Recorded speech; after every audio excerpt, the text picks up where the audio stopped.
எந்த பக்கம் பிடிச்சிருக்கோமோ அதுக்கு ஆப்போசிட்ல காதை பிடிச்சி இந்த காதை பிடித்து மூச்சை இழுத்தணும். உட்காரும் போது விடணும். மூச்சு எடுக்கணும். உட்காரும் போது விடணும். இப்படி பண்ணேன்னா கண்ணாடியை சரி பண்ணுதல். அப்புறம் கொட்டிக்கலாம். டிங்கி டிங்கி டிங்கி டிங்கி. மண்டையில இருக்கக்கூடிய முக்கியமான புள்ளி இது.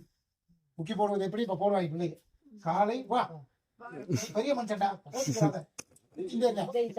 காலத்துக்கு இப்படி போடு. எந்த காலை பிடிக்கிறியோ அதுக்கு ஆப்போசிட்ல இந்த கையை பிடி. இப்படி பிடி. மூச்சை எடுத்துக்க. விட்டுக்கிட்டே உட்கார் பார்ப்போம். விடும்போது மூச்சை விடு. எந்திரிக்கும் மூச்சை விடும்போது மூச்சை விடு. எந்திரிக்கும் மூச்சை விடு. மூச்சை கண்டிப்பா பண்ணணும். ரைட்டு. இப்படி பண்ணிட்டோம்னா படிக்காத குழந்தை படிக்கலன்னா என்ன ஆக்டிவேட் ஆகி பிட்யூட்டரி கிளாண்டுன்னு பேர். நீ உன் மூளையை பலப்படுத்தி உன்னை மனப்பாட சக்தியில மிகச்சிறந்த மாணவனாக்கி நாளைக்கு 10 தடவை செய்யலாம். எப்போ நீ அறிவாளி என்ன ஆகணும்னா 50 தடவை கூட செய்யும். நல்ல தானே செய்யலாம். 10 15 அப்படி ஏற்றிட்டு